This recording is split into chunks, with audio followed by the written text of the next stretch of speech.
Hallelujah, hallelujah.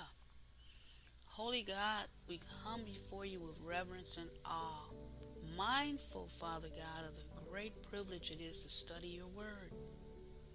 We ask, Father God, that you will reveal yourself to us through the pages of Scripture. Help us, Father God, to understand your character and your will, the will that you have for us in your lives, in our lives, Father God. And may your word take root in our hearts and bear fruit that will last. Hallelujah, glory to your name. We honor you, Father, today, and we thank you. We give you all the glory, honor, and praise. In Jesus' name, we pray. Amen. Amen, amen. Come on in. It is great to have you here. Great to have you here. And we're going to get right into James chapter 5, the KJV. And if you are on YouTube, go ahead and subscribe to the channel as we're growing the channel.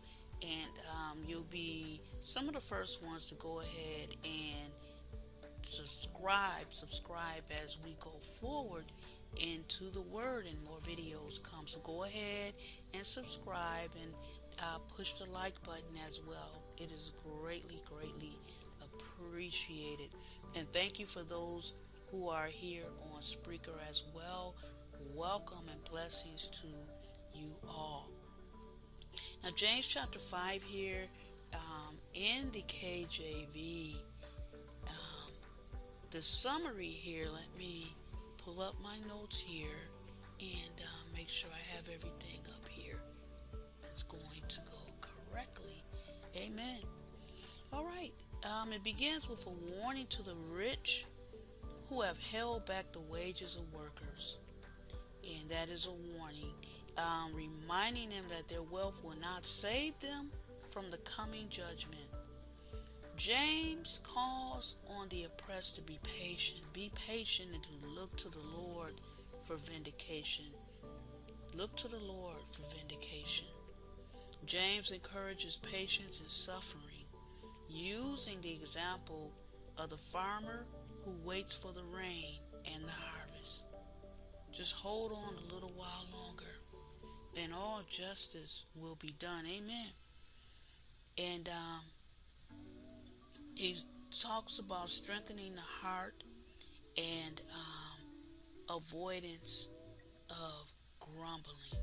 Avoidance of grumbling among the brethren.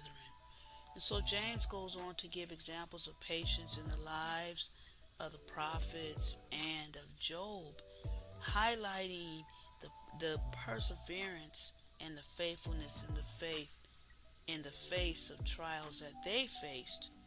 So he encourages the brethren as men and women to follow their example and to pray for one another, promising that the fervent prayer of a righteous person has great power. Hallelujah. And so James concludes the chapter with a call to confession and prayer. He urges those who are sick to call for the elders of the church to pray for them and to anoint them with oil in the name of the Lord.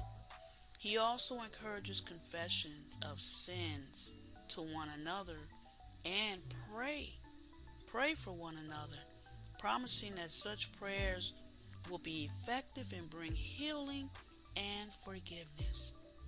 And then the chapter ends with a reminder of the importance of bringing back those who have wandered away from the truth, and of the power of a single person's conversion to save many from death.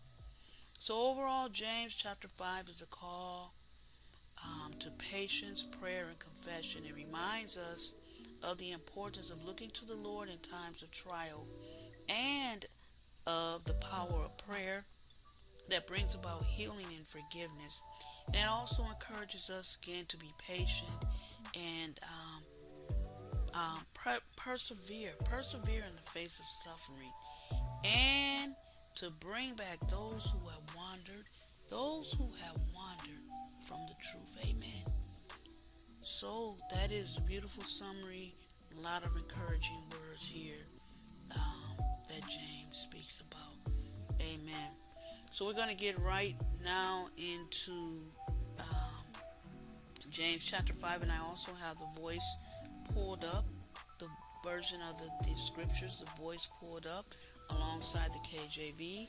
And for more clarity, I may go on over and read a verse or two or few from the voice as I'm reading with the KJV as well. Amen.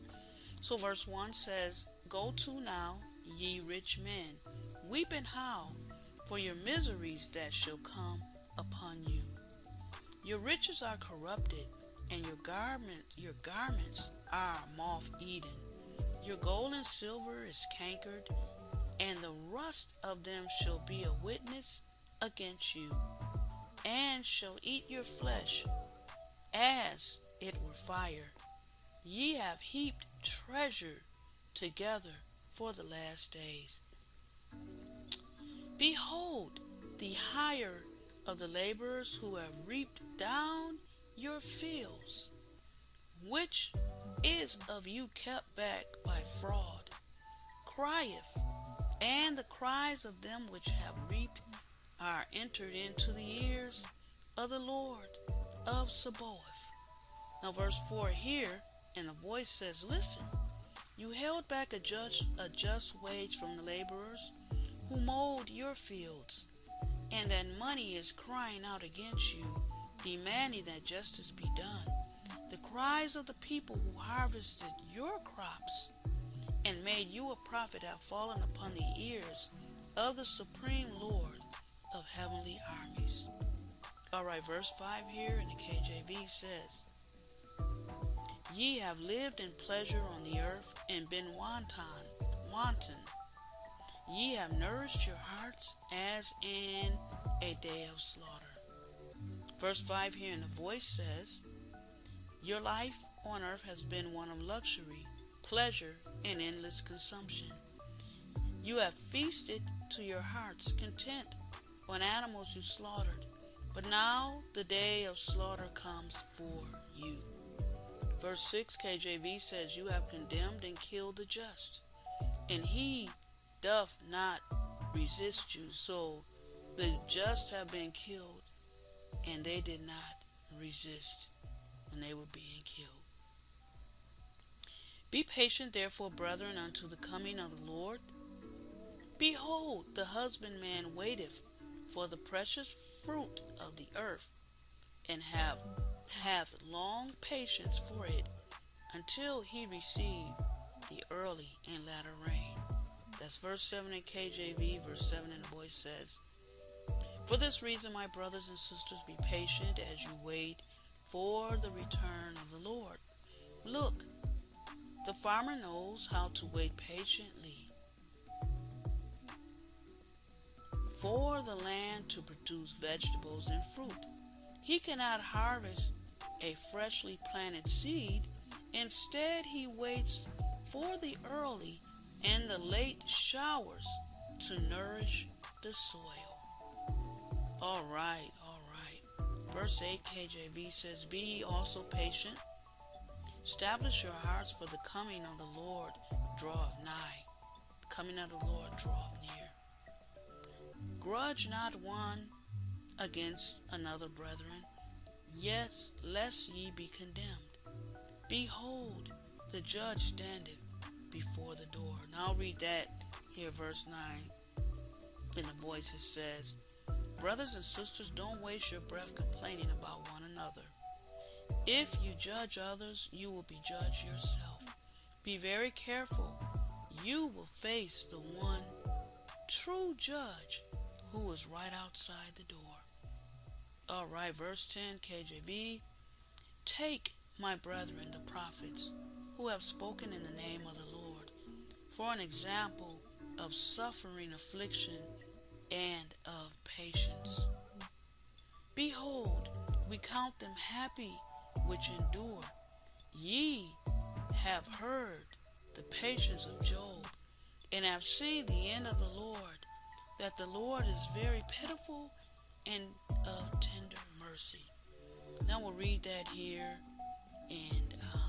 place it says, look, this verse 11, look, we bless and honor the memory of those who persevered under hardship.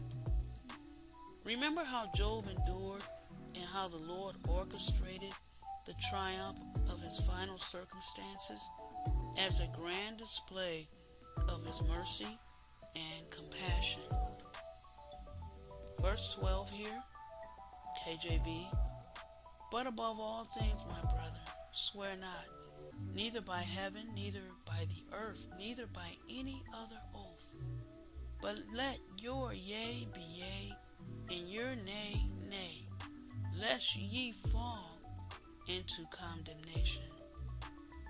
Is any among you afflicted? Let him pray. Is any merry? Let him sing psalms. Is any sick among you? Let him call for the elders of the church, and let them pray over him, anointing him with oil in the name of the Lord. And the prayer of faith shall save the sick, and the Lord shall raise him up. And if he have committed sins, they shall be forgiven him. Confess your faults one to another, and pray one for another, that ye may be healed. The effectual fervent prayer of a righteous man availeth much. Elias, which is Elijah, was a man subject to like passions as we are, and he prayed earnestly that it might not rain, and it rained not on the earth by the space of 3 years and 6 months. And he prayed again, and the heaven gave rain, and the earth brought forth her fruit. Brethren, if any of you do err from the truth, and one convert him, let him know that he which converteth the sinner from the error of his ways shall save a soul from death, and shall hide a multitude of sins. Amen. This is very good counsel here from James, and I encourage you to go ahead and do your due diligence and go ahead and reread and read up again, because we're going right along into the scriptures, more into James when we meet again. Amen. So Holy God, Holy Father, we just ask for your guidance and protection as we go our separate ways here. Hallelujah.